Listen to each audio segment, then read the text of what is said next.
નર્મદા ભાજપનો કકળાટ ગાંધીનગર સુધી પહોંચ્યો છે। શિસ્તબંધ કહેવાતી ભાજપના શિસ્તના ધજાગરા નર્મદામાં ઉડ્યા હતા। તેવામાં હવે શિસ્તનો દંડો કોની ઉપર ચાલવાનો છે તેને લઈને નેતાઓમાં ચર્ચાનો વિષય બન્યો છે। તો બીજી બાજુ નર્મદાના નેતાઓએ ગાંધીનગરમાં હાલ ડેરા નાખ્યા છે।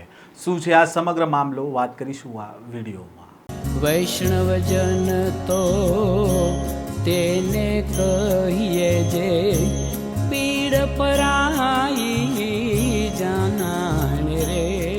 નમસ્કાર, નવજીવન ન્યૂઝમાં આપનું સ્વાગત છે। હું છું જયંત દાફડા।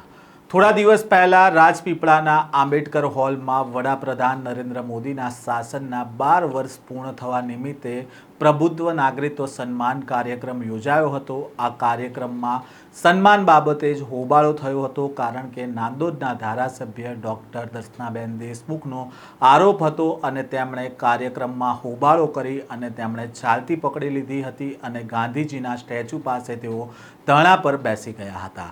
આ કાર્યક્રમમાં જિલ્લા પ્રભારી મંત્રી ઈશ્વરસિંહ પટેલ અને પૂર્વ વન મંત્રી ગણપતસિંહ વસાવા પણ હાજર હતા, સહિત આદિવાસી નેતાઓ પણ ત્યાં હાજર હતા અને કાર્યક્રમમાં સ્થાનિક મહિલા ધારાસભ્ય ડૉક્ટર દર્શનાબેન દેશમુખનું યોગ્ય સ્વાગત કરવામાં નહોતું આવ્યું અને પ્રોટોકોલ જાળવવામાં ન આવ્યો તે પ્રકારનો આરોપ કરવામાં આવ્યો અને તેને જ લઈને તેઓ નારાજ થઈ અને તેઓ અધવચ્ચેથી કાર્યક્રમ છોડીને ચાલ્યા ગયા હતા અને ત્યારબાદ તેઓ ધરણા પર બેસી ગયા હતા।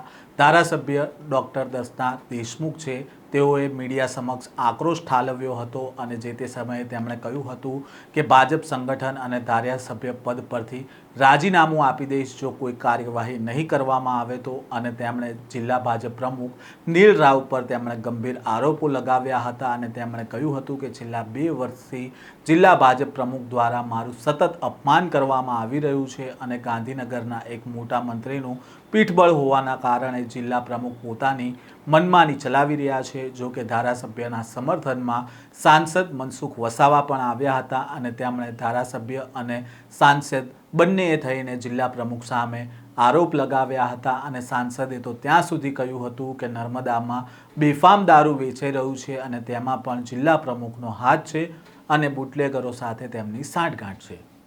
આ હાઈ વોલ્ટેજ ડ્રામા બાદ કાર્યક્રમ પૂરો કરીને પ્રભારી મંત્રી ઈશ્વરસિંહ પટેલ અને ગણપત વસાવા સીધા રાજપીપળા સર્કિટ હાઉસ ખાતે પહોંચ્યા હતા અને ડેમેજ કંટ્રોલ કરવા માટે મંત્રીઓને નારાજ ધારાસભ્ય ડૉક્ટર દર્શનાબેન દેશમુખ સાથે વાતચીત કરવા માટે સર્કિટ હાઉસ ખાતે બોલાવવામાં આવ્યા હતા, પરંતુ જે તે સમયે ધારાસભ્યએ મંત્રીઓને મળવા માટેની સ્પષ્ટ ના પાડી દીધી હતી અને તેમને ન્યાય નહીં મળે ત્યાં સુધી ધરણા ચાલુ રાખશે તેવી જીદ પકડી હતી। જો કે તેમને ગાંધીનગરથી સૂચના મળતા ધારાસભ્યએ ધરણા પૂરા કરી દીધા હતા। તેવામાં હાલ નર્મદાના સાંસદ મનસુખ વસાવા, ધારાસભ્ય દર્શના દેશમુખ અને જિલ્લા પ્રમુખ નીલ રાવ હાલ તેઓ ગાંધીનગરમાં છે અને સાંસદ મનસુખ વસાવા અને ધારાસભ્ય દર્શના દેશમુખ નર્મદાના પ્રભારી ઈશ્વરસિંહ પટેલને જિલ્લા પ્રમુખ નીલ રાવ વિરુદ્ધ તેઓ પુરાવા લઈને પહોંચ્યા છે અને તેની ફરિયાદ કરી છે। તો બીજી બાજુ નીલ રાવ પણ પોતે હાલ ગાંધીનગરમાં તેઓ ધામા નાખીને બેઠા હોય તેવી સૂત્રો તરફથી જાણકારી મળી રહી છે। જિલ્લા પ્રમુખ નીલ રાવને હાંકી કાઢવા માટે આદિવાસી નેતાઓએ ચીમકી પણ આપી હોવાની સૂત્ર તરફથી માહિતી મળી છે। તો બીજી બાજુ હાઈકમાન્ડ આ પુરાવા જોઈને પ્રમુખ સામે શિસ્તના નામે દંડો ઉગામે છે કે પછી દર વખતની જેમ મામલો થાળે પાડવા માટે ઘીના ઠામમાં ઘી પડશે તેવી રીતે વાત દબાવી દેવામાં આવશે, તેને લઈને પણ હાલ અનેક ચર્ચાઓ છે। પરંતુ હાલ નર્મદા ભાજપમાં ભડકો થયો છે અને તેમાં વિપક્ષના નેતાઓ પણ ધારાસભ્યના સમર્થનમાં આવ્યા છે અને આદિવાસી મહિલાના અપમાનનો બદલો લેવાનું પણ જે તે સમયે તેમણે કહ્યું હતું। ત્યારે હવે નર્મદા ભાજપમાં થયેલા ભડકામાં કોણ દાજે છે અને કોની સામે કાર્યવાહી થાય છે તે તો હવે આગામી સમયમાં જોવું રહ્યું। આ સ્ટોરીને લઈને તમારો શું મત છે, કોમેન્ટ બોક્સમાં તમારો મત જણાવજો। આ પ્રકારના સમાચાર જોવા માટે નવજીવન ન્યૂઝ સાથે જોડાયેલા રહેજો।